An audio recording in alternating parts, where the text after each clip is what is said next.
team leader and home economics teacher at Alloa Academy. Carla, if you'd like to present your resources, the tools, and how you create that learning environment online for your young people at Alloa Academy. Thank you. Okay, thank you. I'm hoping you can all see my slideshow. Is that correct? Yes. Fantastic. That's always a good start. I had to have a bit of a technical rehearsal last night, and I realised at that point I was unable to share anything and had to fully reload a new operating system on my computer. So I was glad I checked it out beforehand. Hello, everyone. It's great to see so many familiar names actually coming up there on the chat. But for those of you who don't know me, my name's Carla Bell. I'm a home economics teacher at Alloa Academy, and during the summer I was appointed as digital lead because I'm a bit of a geek online. So hence the reason I've been asked to come here today. I'm going to talk today just briefly about some of my apps and tools that I've been using, which I think are particularly good for people that are maybe quite new to this field and not massively confident in using educational technology. All of the ones that I'm going to talk about today are free to use, and they're also compatible if you're using Teams and Google Classroom. Myself, I use Google Classroom most of the time, so if I do talk about Google Classroom more than Teams, I do apologise, but that's kind of my comfort zone. So I'm just going to start off by going over a few things that you really need to consider if you're introducing educational technology for the first time. One of the key things is about being aware of gimmicks. You really have to make sure that the lesson you're presenting is still about what your objective is. It should not be about the tool that you're using, and it's quite easy for that to overshadow the main aim of the lesson. Cost, again, is a really important factor, because some of these things, it's like anything online, you know, they kind of lure you in with free trials and they get you comfortable with it, and then they kind of slap a £10–15 a month charge on for you to continue using them. So do beware of any costs further down the line. Accessibility is key in many ways. They were just mentioning earlier there about things like Immersive Reader. Now, many of these tools now will actually work with Immersive Reader. So if you're not familiar with Immersive Reader, it's basically where it takes the text on the page and it's a text-to-speech app that works in so many different things. It's fantastic for children with dyslexia, but it also can help people with other difficulties as well.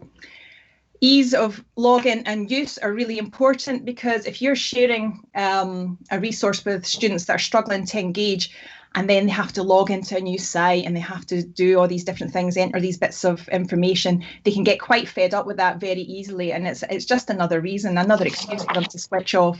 So check how the children are going to log into your site before you start putting these things out.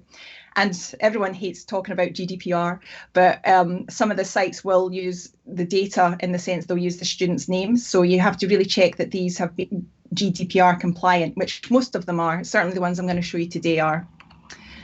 So a few other tips as well. Don't expect success overnight. As much as it takes us time to get used to using these tools, it's also quite difficult for some of the students who've never used anything like it before.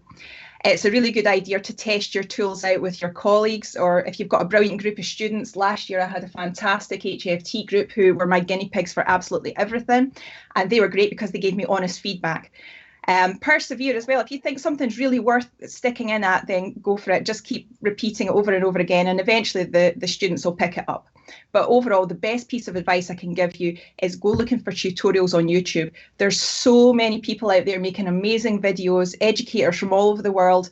It's a massive area, ed technology, and the videos that they make are incredible. They're better than anything I could ever do, and that's the reason I seldom make videos. If people ask me questions, I usually just refer them to a YouTube link. So today I'm just going to cover four in particular detail. I'm going to look at Google Forms and also Microsoft Forms, Edpuzzle, something called Seneca, and my absolute favourite, which is Wakelet. The first three are, you'll be happy to know, are self-marking tools, which is one of the reasons I thought you'd appreciate these today. The first one is probably something that a lot of you may be already using.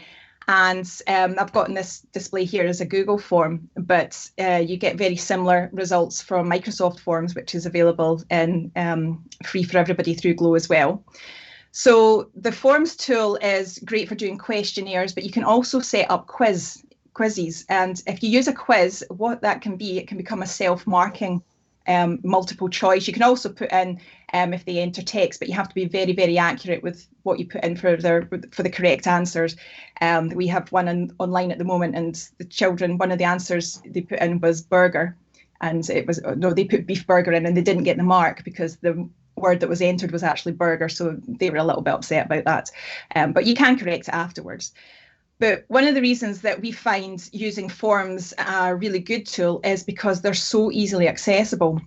And so a lot of our kids, we're not fortunate enough that our kids have got one-to-one devices. So a lot of them are accessing and doing the work still on mobile phones. If you put your work into a form, so you can put a video in there, you can also put links to other documents as well. But if you put it into a form, they can access it, they can type the answers in, they don't need to download Word, they don't need to download Google Forms onto their phones, they can just answer it within that Google form.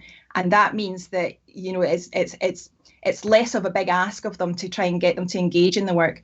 And one thing that's really, I think, is fabulous about Google Forms is you can actually upload at the press of a button. There's a wee button called import grades. You press it and all that information goes straight into your grade book. You don't have to import them manually. It goes there and it's wonderful. And you can actually just press one button and return all the assignments in one go as well. So if you've got, I don't know, maybe 100 first years, you could do fantastic feedback for them all in one go. So once you've also got that there as well, it can be exported off there. If you like to put your data into spreadsheets, you can do that as well. If you've got your phone handy and you've got a camera on your phone, a wee QR scanner, if you want to just have a wee scan of that code there, and that'll take you to an example Google form, which just lets you see some of the content that you can put in there. You can have a go at answering the questions. While you're doing that, I'll just quickly mention some of the benefits. The main thing that I love about it is it's easy to share. So you just share a link to these forms. They don't have to log in, you know, they don't have to put a sign in, they can access it even if they're not in their Google Classroom. My health and food technology class use Google Forms a lot because they liked it for their questionnaires and their assignments. And what they were doing was they were creating their forms and then they were sharing the link to it in Snapchat. So they were getting fantastic. I think last year, one of my higher girls actually got 80 responses to her questionnaire, which was wonderful. You can transfer the results into classrooms. You can differentiate as well, because if somebody gets a wrong answer, for example, you could put a link then to a video which would actually show them some more information. And because of through Glow, we've got free access to all the features within it. So I'm going to be brave here. We've maybe kind of broke Google, but we'll see what's happened. I'm going to try and get into that Google form. And we'll see. So 48 responses, well done. So this is just an example. You can see here I've put in a photo. You could have anything on there. This is actually a video clip. And then you've just got your basic multiple choice questions. It does give you the option as well. You can do long answer questions. I've got a bank of these which are based around topics. So when my health and food tech people think that finished everything, I'll just send them a link to one of these, and they have to fill in the questions, and they've got the space there to do actual long answers. So if I go into the responses part up here, I can see in great detail all the people that have been answering the questions, and I can see some fantastic stats, and I'm quite impressed so many people have got the right answer for the last one, because that was a tricky one. So how many episodes of Friends were produced? 236, and I can unfortunately say I have watched all of them twice thanks to my daughter. But that's lockdown TV for you, isn't it? So you can see just how good it is. This button here is the one that takes it into a spreadsheet. I'm not going to do that one just now because that's probably going to be enough to break the system. But it's a fantastic way of gathering lots of data really, really quickly. I'm going to go back into my presentation now.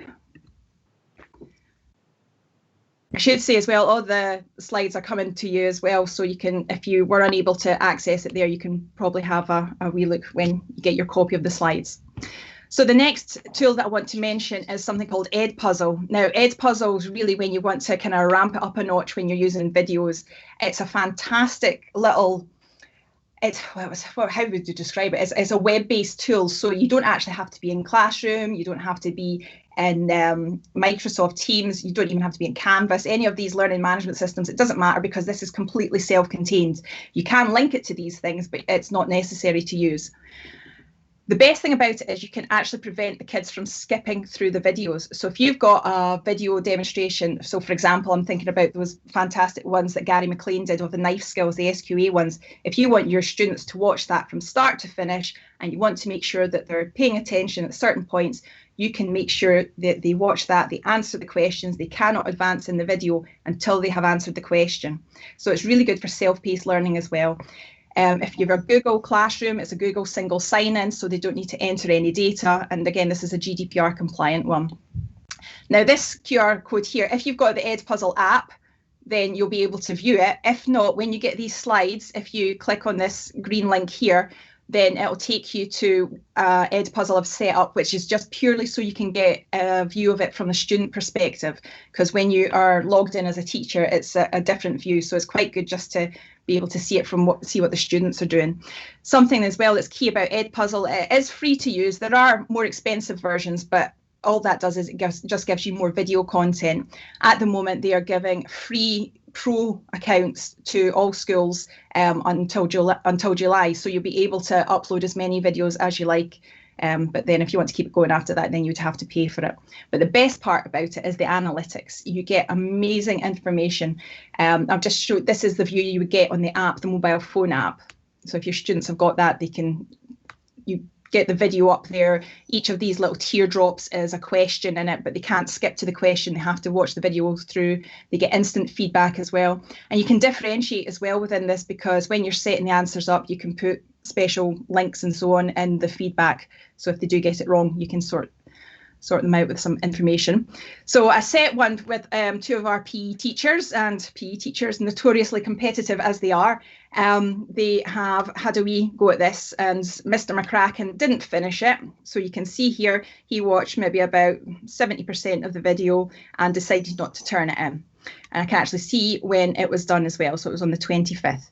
Mr. Lynch, on the other hand, he decided he was going to do all of the assignments. So he viewed 100% of it, and he got 50 out of 100. Now, if I was to click on that, it would take me to some more detailed information. And I can see here that these are all the questions that were correct, and the ones in red are the ones that he didn't get right. He spent a total of 4 minutes answering the questions, and he watched the whole video to its entirety. And again, underneath that, I'd be able to see all the questions that he got correct and the ones he got incorrect.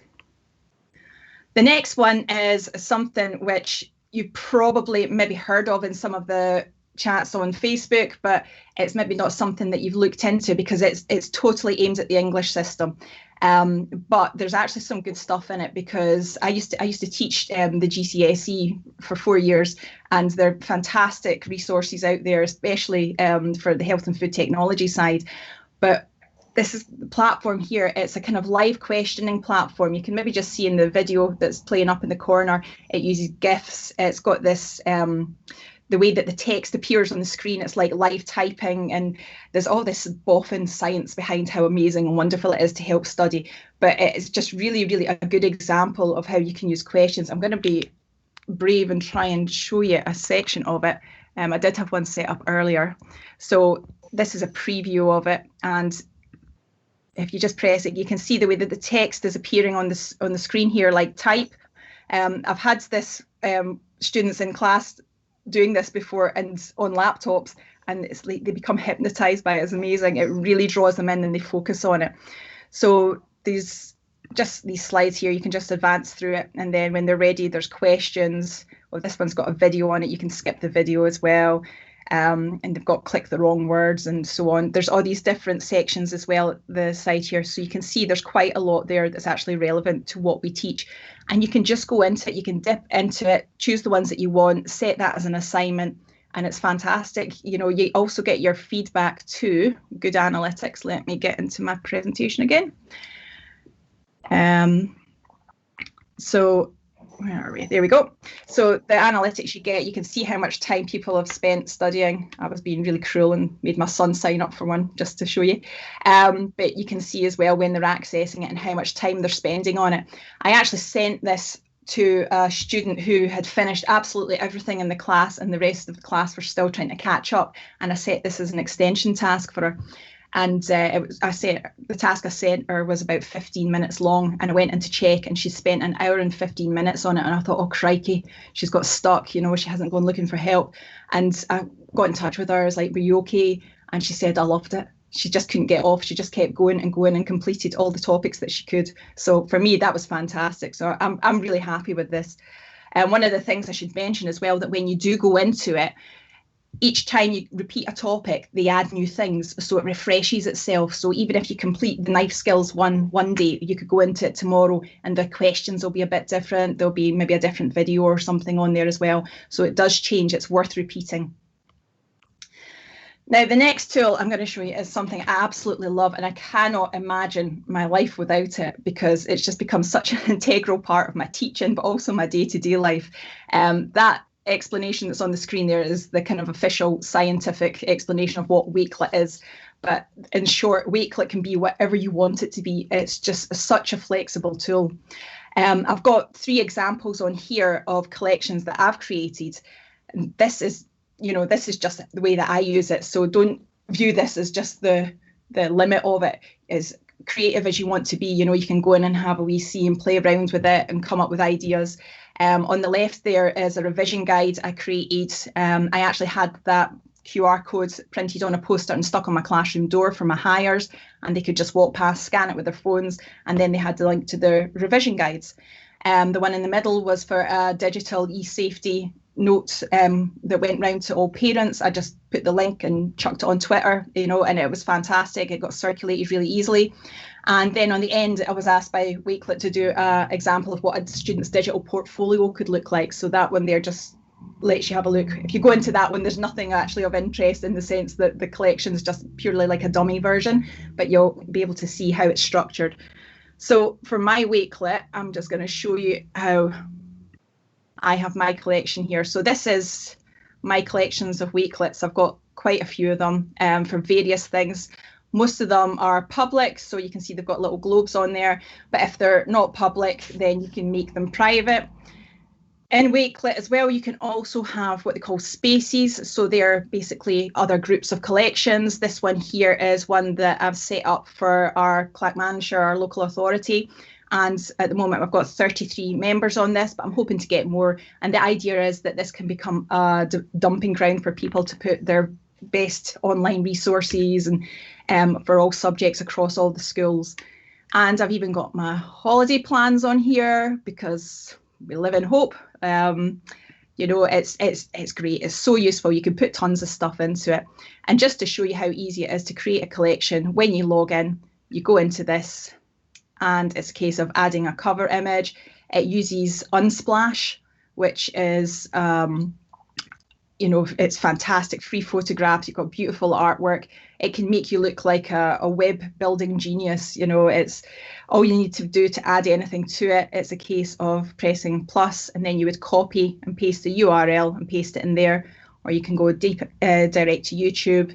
If you're on your Google Drive or OneDrive as well, you can directly link to documents and videos and photographs. It's endless. Like I say, this is probably the most flexible tool.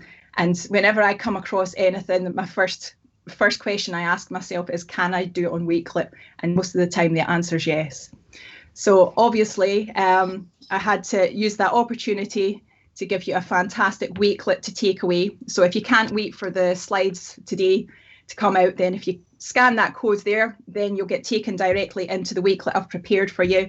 I've got some learning tools on there. I've got some resources. There's a fantastic wee link on the bottom to something called My EdTech Buddy, which is a course that someone's created, somebody I've worked with on Google, and he's created this course which takes you through all these EdTech apps and gives you kind of short, snappy training sessions on that, which is really useful.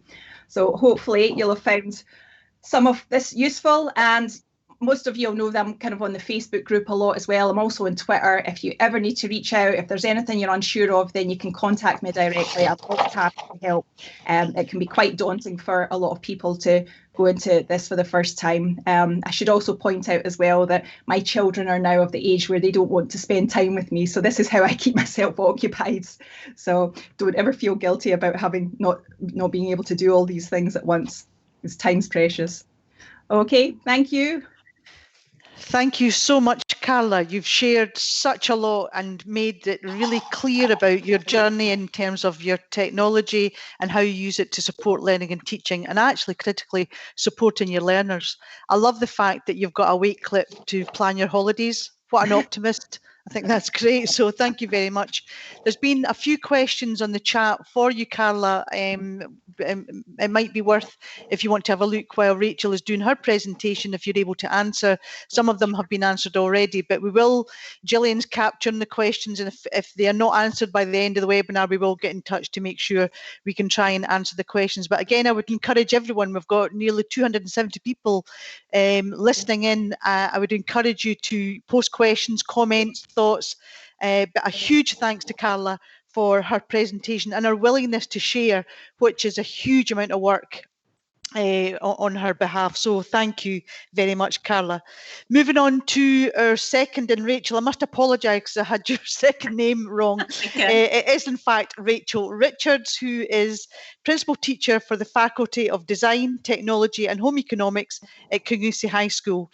Rachel is also a Google Educator, certified at level 1 and 2, and she is an ambassador for many education technology tools. Rachel is the Scottish ambassador for the SDG, the Sustainable Development Goals Challenge, Out with School, working with the UEA UN ambassador.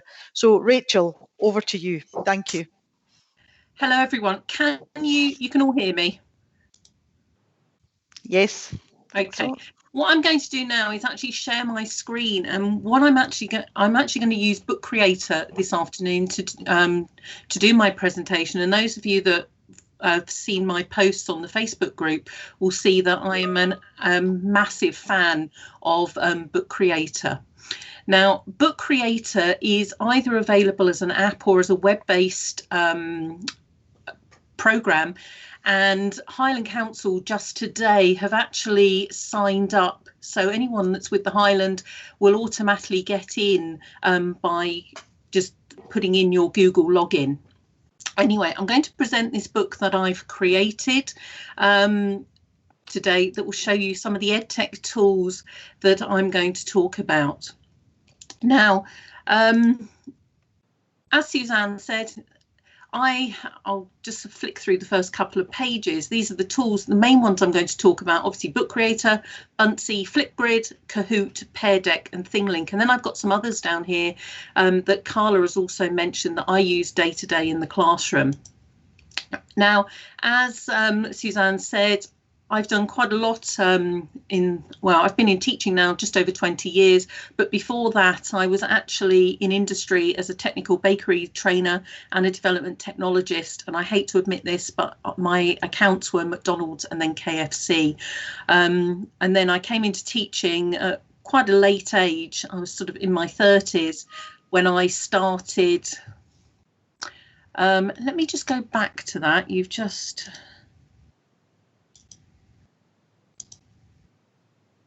Somebody's just said, can you see that now?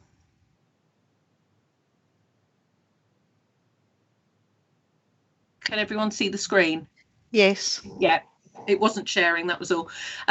So I started off sort of I'd always been passionate about EdTech. I actually did computer science A-level many years ago and hadn't really used it until I suppose the last lockdown, and I did quite a lot of training. As Suzanne said, I did my certified educator with Google levels 1 and 2, and then became an ambassador for many different tools that are out there.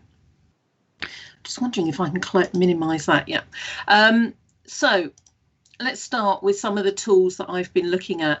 I started off, and all of you will get a copy of this book, and everything that's in blue is actually a hyperlink to something else and goes into more detail for you. But I was looking at digital learning because what I wanted was a format that would work with every student in every class that I taught. Now, my main tool, after introducing many different tools to, and it was my HFT class as well that was who were my guinea pigs, but after introducing quite a few tools with them, they actually have said to me their top 5, which is what I'm looking at today. So the first one is Book Creator. Now, I use this all the time.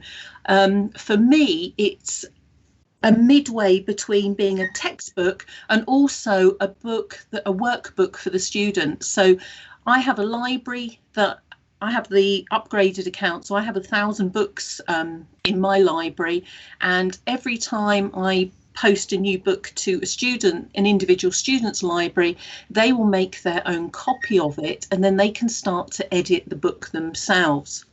So what I've done, for instance, if I'm able to open this in here, it's playing a bit at the moment, it's not liking to do it. Anyway, if I was to go into the books here and you click onto the link, suddenly this book becomes an interactive book because the students can drag and drop activities. It's a shame this isn't opening, and I don't know why. It's probably just the bandwidth, I would imagine. But they can get into activities. So rather than having to write everything or type everything in, the students can actually use drag and drop. They can do a voice recording. They could actually, as well as that, they could record themselves in a video. They can use photograph as well. But the other thing that I love with Book Creator, and I suppose it's a bit like using immersive text in any Microsoft program or app, is this read to me. Now, read to me, as you can hear. Right, I'll stop that because what it does is Book Creator allows the students to actually go through, and they can listen to the text rather than having to read it for themselves. So I've got some students that are my ASN students who are doing between Nat 1 and Nat 3 are able to actually work independently doing tasks because they're actually able to listen to the book rather than have to have somebody read the text to them. The other thing that you could see up here, so I, as a teacher, can actually add speech into it as well, which yet again means that the students are able to access that information. Now, for each tool, what I've done for you is I've actually said whether the book can be done, whether the tools can be used synchronously, asynchronously, whether I think they're good for blended learning, individual learning or collaborative learning, whether there's free or there is a paid account. Now, with Book Creator, it's free. You're limited to 1 library and 40 books, or for $10, approximately £10 a month, you can create up to 1,000 books. Now, if you are a Google trainer, you would automatically be upgraded and get 1,000 books, the 1,000 book account. So to me, it's probably the most used and most utilised app or technology tool that I use in the classroom. The second one I'm going to talk about is Buncee. Now, Buncee it's an app or a web-based program. It won't work on a mobile phone, or sometimes it will, sometimes it won't because of the screen size. You can view Buncees on a mobile phone, but you can't actually create them. It's quite difficult. I don't understand why these aren't opening, but hopefully when you get this, you'll be able to open all these because they were earlier when I wasn't in the presentation. Now, Buncee is, I suppose, a bit like PowerPoint or Google Slides, but it has animations in. And I know earlier we were talking about not trying to put in too many animations because they distract the students. But I actually found when the students were trying to create their own information slides, they liked putting them in it because they found them really engaging. Now, it has Immersive Reader. Immersive Reader is absolutely brilliant if you're not familiar with it, because not only does it read the text to the students, but it also enables the students to change the language. So if you've got a student where English is an additional language, they or their family could change the text to another language, and it allows them to fully understand the work that you're doing for them. Yet again, it's available, it's suitable for synchronous and asynchronous work, and you know, there is a free version. You can create up to 3 bunces, but then after that it is a paid one. But with being a Buntsy ambassador, they're quite happy to throw accounts at you, and I've managed to have accounts for most of my students in the school at no cost to me. So it's something that if you enjoy and get your teeth into, it's worth looking at. You will see as you'll flip it, as I'm going through this book creator and talking about other EdTech tools, with Book Creator, you're able to embed videos from YouTube. You're able to embed different links to Google Docs or slides, PowerPoints, PDFs, and so on. Now, Flipgrid is something I've used quite a lot with my students. It's something that is incredibly simple to use. It's free. There's no sort of subscription to this at all. It's compatible and fully integrated with Google Classroom and Microsoft Teams. And what it is, it's a way of, rather than written text, it's a video discussion platform. So you could actually submit a video and your students would respond to it in a video as well. Here, what I've done is I've created a little Flipgrid task for the students. Now, I hate being on video at school, and what I was using here was another app that I'm familiar with, which is My Talking Avatar, and I was asking the students to create a very short video of how to use a measuring jug correctly, making sure that it was on a flat work surface, making sure that they were eye level to read the measurements, and so forth. So what they were doing is, rather than explaining something in text to me, they were doing a quick video on their Chromebooks of how they would actually measure liquid in a measuring jug. Now, as you see here, there's no paid version, so it's completely free for anybody to use. Now, Kahoot, I imagine most of you are familiar with. Kahoot is a game-based learning platform where you can set various questions using various you can either use photos or you can use video uploads and so forth. It's incredibly interactive. My students absolutely love it. I've set up a number of quizzes that I use, all at the end of unit tests for practical cookery and for health and food technology. And best of all, late last year, excuse me, they brought out or they changed the analytics with this so that you can actually get a really good breakdown of how well the students have done. Obviously, you get the podium places at the end where you get the first, second and third, but you can actually delve into the information in a lot more detail. You can see which questions the students got right. You can see which questions the students really struggled with, so that it informs your teaching by allowing you to actually see which areas of the course you possibly need to go back over again to ensure their understanding. Now, the basic version is free. There are upgrades. There's 4 different upgrades, and at the moment, because of COVID and lockdown, they're actually putting in an offer as well, where you can get an upgrade for free. Now, Pear Deck, I use all the time. I've actually upgraded my account for this, although through Highland Council we get the free account.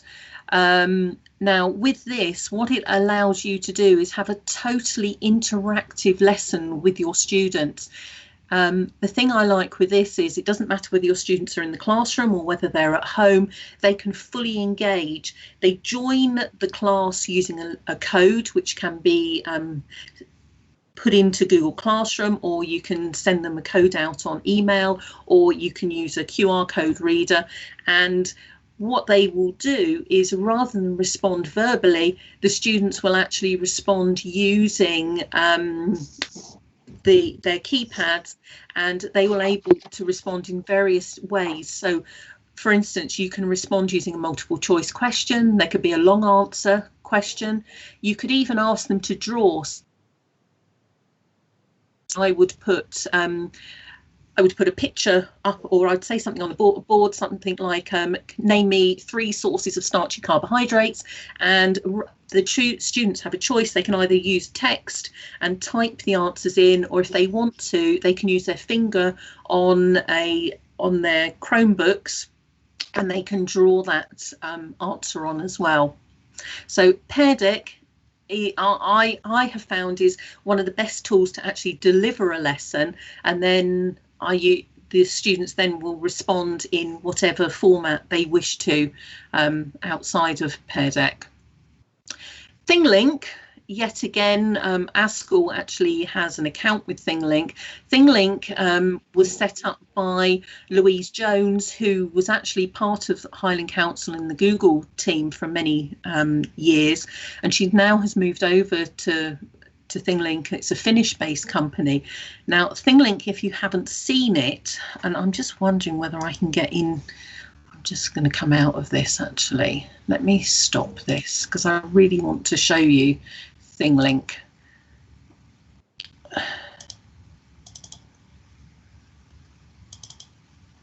I think my internet is just, my connection is so slow today. No, it's not doing it. No. Oh, it's so irritating when you want to do something and you can't.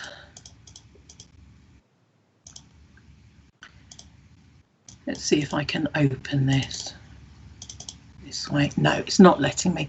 Okay, ThingLink, you can upload either flat 2D photos, or you can upload 360 photos, which is this one that I would get you to have a look at here. It's I was very naughty and bought myself a 360 camera, and what I've done is I've taken a photograph of my home ec room at school, and I've added tags to it. Now these tags are interactive, and you can add either just written content, or you can upload videos, you can upload other sort of hyperlinks to that.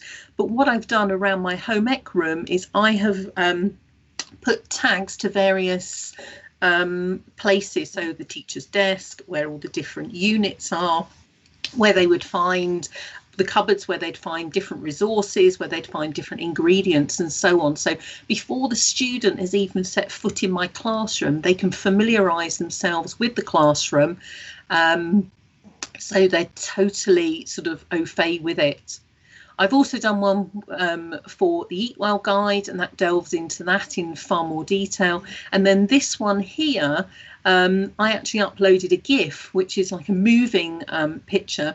And what I asked my HFT students to do was to actually annotate the pulsating heart with sort of dietary guidelines for somebody that's suffering from coronary heart disease. So they were actually sort of, yet again, it's a lesson where the students were fully engaged with the activity, because, you know, they, rather than having to write lots of things, they were finding out information but putting it into something that was far more interactive. Now, they're the tools that I use mainly in the classroom, although saying that, they're not the only tools that I use. Now, I don't want to go into them in too much detail because otherwise it's going to take lots of time.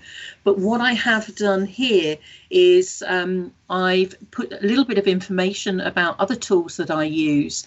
I've put a video in, as Carla said, the YouTube is absolutely full of amazing videos.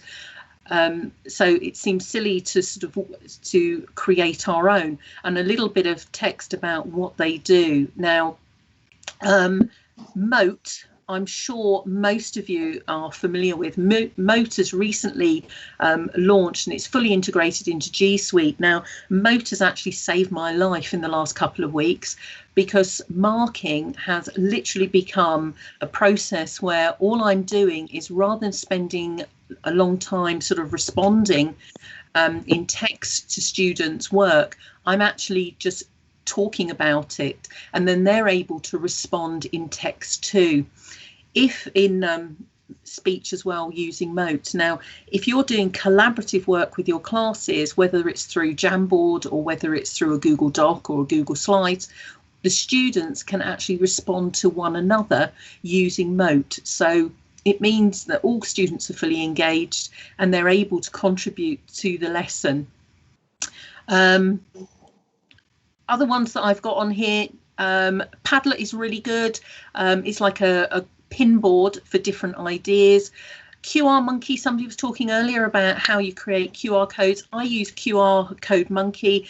There is a free version of it where you can upload different upload to it. Now those QR codes, you upload it's your web link. So when you're producing a Google form, you will have you are able to share it, and that link that you get there that you copy is what you would put into the QR codes to produce that. Quizzes and Quizlet are brilliant alternatives to Kahoot for doing quizzes with the kids. Screencastify I've used a couple of times, especially when I'm wanting to shorten a video that's in YouTube that's got loads of rubbish on it that I don't want the kids to see. What I'll often do is I'll put it into Screencastify to reduce the size of it. Although saying that, if you're using Edpuzzle, you can edit the videos in there as well. Slides Carnival and Slides Mania just make the backgrounds of your PowerPoints or your Google Slides far more interesting. And then I've got Text Help here, which is Read Write Chrome and Read Write. There is also one for Microsoft as well. And what that does is it's not just a tool that's used for our low ability readers. It's actually a tool that is fantastic for National 5 higher students, because what they can actually do, it allows them to highlight text, and then the text that they highlight using Text Help or Read Write actually can then be collated and pulled together. So any highlighted text is pulled into bullet points, which means that they can make what is quite a long document short, which is absolutely perfect for revision. Fockaroo is good for producing sort of little sound bites if you want to drop those into anything. And then WeVideo, I've only just started to play with that. Carla's the expert at WeVideo, and WordArt for producing word clouds that you might want to use. Now, I've also included at the back here, as Suzanne said earlier, I'm the Scottish ambassador. I don't quite know how I got myself not lumbered with it, but how I got involved with this. But I started a project last year where I was setting up some collaboration between schools in Scotland, the US and Australia. Now, over 100 schools have signed up so far, but there's been very little interaction apart from a few American schools so far. So we need more people to get involved with that. And there are, it's a Wakelet collection, and if you want to click into that, what you can do is you can actually join that Wakelet collection and start to upload information that we can then collaborate with schools across the world. Last but not least, I've added a couple of other things that may be useful if you're interacting with your students. Obviously YouTube, we've got Google Maps. My Maps is absolutely fantastic. I used that before lockdown with a number of students. We were looking at local seasonal produce, and I was getting the students to actually plot local food manufacturers and retail outlets so that they were able to see the close proximity of them. Now, for some of our students, especially those living down in somewhere like Lagan, the closest shop for them is in Newton Moor, and that's sort of like a 15-mile journey for them. So it was actually making some students realise how far they are from their closest food retailer. Something else I don't know if you've discovered is Google Arts and Culture. They have some amazing sort of things in there to discover. I've put a hyperlink in here to Chocolate Eggs and Bunnies, and it actually takes you inside a chocolate factory. It shows you how Easter eggs are made and things like that. So it's a really good way of getting what is the outside world into the classroom so that students can see what the world around them is like. I put a brief mention in here about hyperdocs. Hyperdocs are a very American thing. They're absolutely brilliant for allowing personalised learning. My HFT class is a combination of Nat 5 higher and advanced higher students, and I was using hyperdocs at the beginning of the course before we went into lockdown, and the students absolutely raved about them. It meant that everything was colour coded within the hyperdoc. The students at the level that they were working at knew what colour they had to follow, and then within that hyperdoc were hyperlinks to other resources that they needed to do, or other Google Forms, Google Docs, and slides that they needed. So all of their work was on one sheet in one place, and then it sent them out to other resources. I've also included some other websites on here that might be worth looking at. Carla mentioned another EdTech training tool, but the one I've put on here is Badged EdTech, which will cover absolutely every badge or tool that we've done training in. And it's all in one centralised place. I would also say to you, if you aren't a member of the two Facebook groups, there's one here that's Home Economics and Food Education in Scotland. And then there's the one that I set up that's got, I think, 1.5 thousand members now. This is more worldwide. So if you're looking at trying to work with a teacher that's in the US or Australia, New Zealand, or even in sort of, I've got teachers there from the Philippines and so on, that's a good one to get into as well. Now, some other ones that I've come across in the last couple of days, I've put there. A couple of them I've looked at. I haven't really delved into them in much detail, so I haven't put too much detail in there for them. But the last thing I want to actually highlight, I spoke to Book Creator end of last week and yesterday, and told them about today, and what they have done very kindly of them is they have offered me 3 free codes for a year, which is the value of $120 or £120 each, if anyone wants to upgrade their Book Creator from the free version of 40 books and 1 library to 1,000 books and unlimited libraries. I've got 3 codes as a giveaway today. So if you want to do that, once you've got a copy of this book, which will be sent out, my email address is on the front of the book, and what you will be able to do is send me an email. I will put you on into the wheel of names, which means that you can then, actually it's not there, I don't know why I'm saying that, it's just down here, and I will put you into that for the draw, and 3 lucky people will end up with a free Book Creator for the year. Thank you.